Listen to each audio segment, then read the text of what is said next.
बहुत पहले की बात है। मोटू पतलू के शहर फुरफुरी नगर में पतली नाम की एक चुड़ैल रहा करती थी।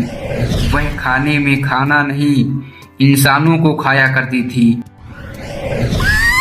इसी वजह से फुरफुरी नगर की जनसंख्या बहुत तेजी से कम हो रही थी, क्योंकि पतली चुड़ैल सभी को एक एक कर खा रही थी।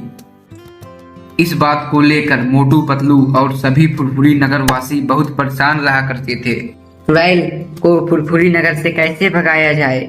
मोटू पतलू से कहता है, पतलू, अगर उस चुड़ैल को रोका नहीं गया तो वह एक एक कर सभी को मार के खा जाएगी। हमको कुछ ना कुछ करना ही पड़ेगा। तुम तो पतलू हो, तुम्हारा दिमाग तो बहुत तेज चलता है, कुछ उपाय सोचो। पतलू कहता है, मोटू, उपाय तो है लेकिन बहुत कठिन है। हमारे शहर के बाहर एक बाबा जी 10 साल से लगातार बिना खाए पिए तपस्या कर रहे हैं। अगर वह चाहे तो चुड़ैल को मार सकते हैं। लेकिन पतलू, बाबा जी को जगाएगा कौन? किसी में भी इतनी हिम्मत नहीं है कि बाबा जी को तपस्या से उठा दे। अगर कोई उठाने की कोशिश भी करेगा तो बाबा जी उसे श्राप दे देंगे। चाहे कुछ भी हो जाए मोटू, हम अपने शहर को और अपने शहर के लोगों को बचाने के लिए अपनी जान भी दे सकते हैं। चलो मोटू, बाबा जी के पास चलते हैं। इतना कहकर मोटू पतलू बाबा जी से मिलने के लिए घर से निकल पड़ते हैं। कुछ देर चलने के बाद मोटू पतलू बाबा जी के पास पहुंच जाते हैं। बाबा जी तपस्या कर रहे होते हैं। बाबा जी के पूरे शरीर से जादुई प्रकाश निकल रहा होता है।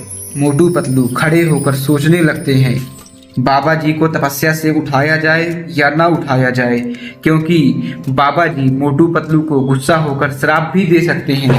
दोस्तों, अब आप बताइए, मोटू पतलू को बाबा जी को तपस्या से उठाना चाहिए कि नहीं उठाना चाहिए? आपके पास केवल 10 सेकंड हैं। जल्दी से अपना आंसर सोचिए। 10, 9, 8, 7, 6, 5, 4, 3, 2, 1। पतलू बाबा जी के पास जाता है और बाबा जी को जगा देता है। जागिए बाबा, फुरफुरी नगर खतरे में है। बाबा जी तपस्या से उठ जाते हैं। बाबा जी कहते हैं, तुम दोनों बहुत अच्छे लोग हो। अगर मुझे कोई और तपस्या से उठाता तो मैं उसे जलाकर राख कर देता। तुम लोगों ने कभी भी कोई भी गलत काम नहीं किया है, इसलिए मैं तुमको माफ किए देता हूँ। लेकिन तुमने मुझे जगाया क्यों? पतलू बाबा जी को उस चुड़ैल के बारे में सारी बात बता देता है। आगे क्या हुआ जानने के लिए नेक्स्ट पार्ट देखिए।